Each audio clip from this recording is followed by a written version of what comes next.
Hello friends, आप सबका मेरे चैनल पे एक बार फिर से स्वागत है। आज हम बात करने वाले हैं ज़ोमैटो के बारे में। उससे पहले आप मुझे सब्सक्राइब कर लीजिए ऐसे ही आगे की इन्फॉर्मेशन के लिए। चलिए चलते हैं ज़ोमैटो के चार्ट पे।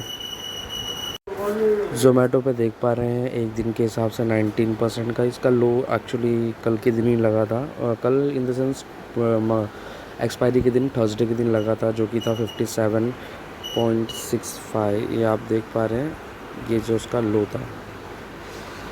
अब इसका हाई 169 का है जब से ये आया है। अगर 5 दिन का चार्ट देखेंगे, एक सेकेंड, 5 दिन का चार्ट देखेंगे तो नेगेटिव है 14% का, एक महीने का 25% का, 6 महीने से 52% का, एक साल का जो हम देखते हैं तो 51% का। मोर और लेस देखेंगे तो लगभग 60% गिर चुका है। यहाँ से लगभग 60% गिर चुका है ये। ठीक है, अभी उस हिसाब से देखेंगे तो आपको आगे क्या करना चाहिए इसके रिगार्डिंग में हम बात करने वाले हैं कि ज़ोमैटो को होल्ड करना चाहिए, शेयर या फिर सेल कर देना चाहिए या फिर वेट करना चाहिए। जैसे कि रिज़ल्ट भी देखते हैं तो रिज़ल्ट में भी रेवेन्यू बढ़ के ही आ रहे हैं। अभी तक मैंने तो नहीं ख़रीदा क्योंकि अभी तक ये ब्रेक इवन पॉइंट पे नहीं आया।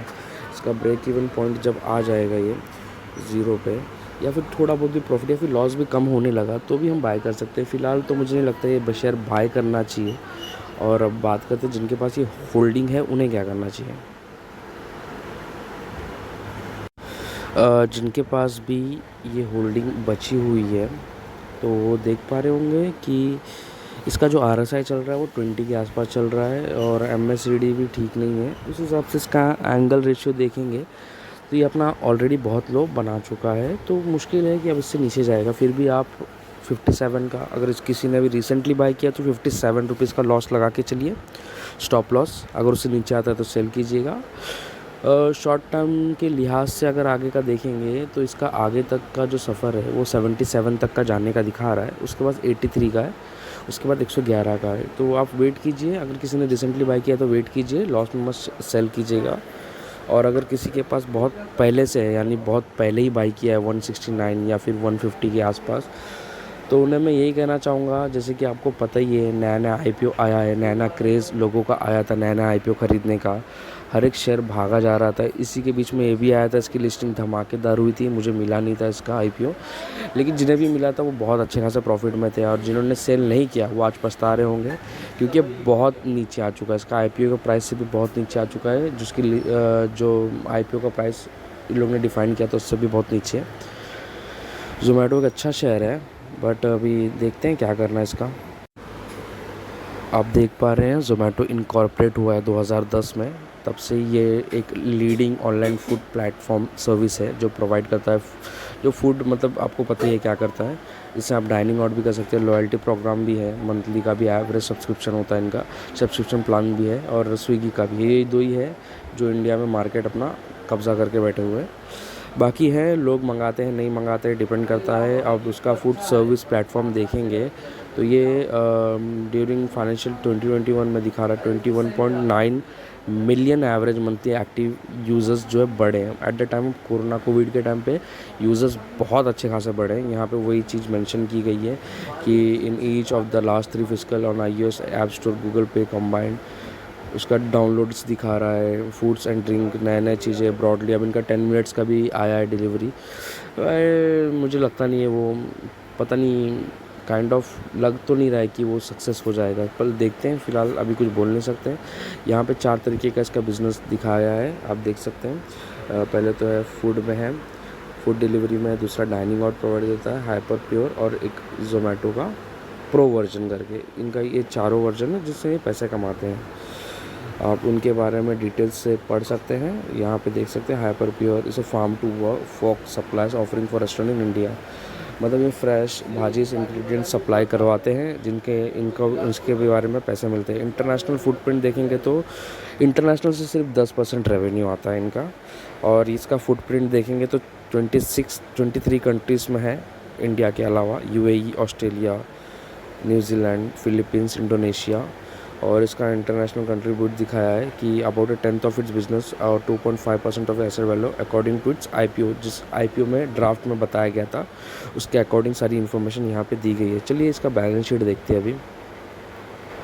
हाँ, एक चीज़ और मैं बता देना चाहूँगा कि इनकी कंपनी ने ऑलरेडी डिसाइड किया है कि हम आगे धीरे धीरे एक्सपांड करेंगे। अभी तो मुझे नहीं लगता कि ये कुछ सालों में ये प्रॉफिट में आने वाली है, क्योंकि इनका रेवेन्यू अच्छा खासा बढ़ रहा है और ये इसी तरीके से एक्सपांड कर रही है और एक्सपेरिमेंट कर रही है, नया नया चीज़ें लाने की कोशिश कर रही है। पहले भी लाया था, ई ग्रो फर्स्ट लाया था, उसके बाद अभी 10 मिनट्स का आ रहा है। देखते हैं उस हिसाब से क्या होता है क्या नहीं होता है।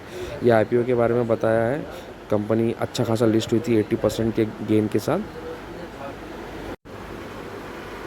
इसका मार्केट कैप एक टाइम पे कहाँ तक आ गया था आप देख सकते हैं। इसका मार्केट कैप सिर्फ 47 का हो गया, ऐसा करंट पॉइंट्स दिखा रहा है। बुक वैल्यू जो इसकी दिखा रही है 21 रुपीज़ की दिखा रही है। ROCE और ROE दोनों ही नेगेटिव में, डिविडेंड 1 रुपया भी नहीं दिया है, फेस वैल्यू 1 रुपये का है। और ये जो शेयर है अपने 200 डीमा और 50 डीमा से भी नीचे ही चल रहा है। ऑब्वियस सी बात है, अभी तो लो लगा है इसका। कंपनी यहाँ पे दिखा रहा है ऑलमोस्ट डेट फ्री। अभी ऑलमोस्ट डेट फ्री का मतलब मैं आपको बताऊंगा। अभी स्टॉक जो है ट्रेड कर रहा है, दिखा रहा है 2.89। कंपनी का लो इंटरेस्ट है, कंपनी ने कुछ किया नहीं है, ज़्यादा लो रिटर्न इक्विटी डिविडेंड दे नहीं रही है company. Current market price 60 rupees का दिखा रहा है। अभी थर्ड पायदान पे आ गया है एज़ पर देखेंगे तो। फर्स्ट FSN ई कॉमर्स दिखा रहा है, इन्फोएस दिखा रहा है। इसकी सेल्स के बारे में बात करते हैं, देखते हैं कंसिस्टेंट का सेल हो पा रहा है कि नहीं। आप देखेंगे तो फर्स्ट इसका जो सेल हुआ था वो 692 का था, फिर 844 का हुआ, फिर 1024 का, फिर अभी 1112 का हुआ। तो ये हर बार बढ़ रहा है क्वार्टरली। तो आप देख सकते हैं, अंदाज़ा लगा सकते हैं कि हाँ, शेयर का सेल्स तो अच्छा खासा बढ़ रहा है।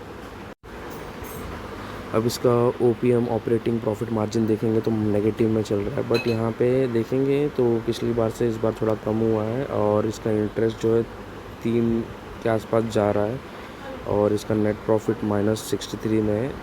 ठीक है, कम हुआ है ऐसे पर क्वार्टरली देखेंगे तो। इस बार का रिजल्ट अभी तक दिखाया नहीं है। EPS भी नेगेटिव में ही है। पिछले साल के मुकाबले देखेंगे तो इस बार का लॉस कम है, बट अभी तक देखेंगे तो ये 980 का दिखा रहा है लास्ट 12 मंथ का। तो अभी इस हिसाब से आगे क्या होगा बोल नहीं सकते, बट इनका रेवेन्यू बढ़ रहा है। अभी वहाँ पे दिखा रहा था कि कंपनी ऑलमोस्ट डेट फ्री है, उस हिसाब से अभी वहाँ दिखा रहा था कि कंपनी ऑलमोस्ट डेट फ्री है, उस हिसाब से देखेंगे तो इसका आप रिज़र्व देख सकते हैं। ये रिज़र्व बड़ा है, अभी 15,000 करोड़ का रिज़र्व इनके पास, 15,738 का। बोरोइंग 114 है, कभी भी अपना बोरोइंग दे सकती है, इसीलिए ऑलमोस्ट दिखा रहा है डेट फ्री है।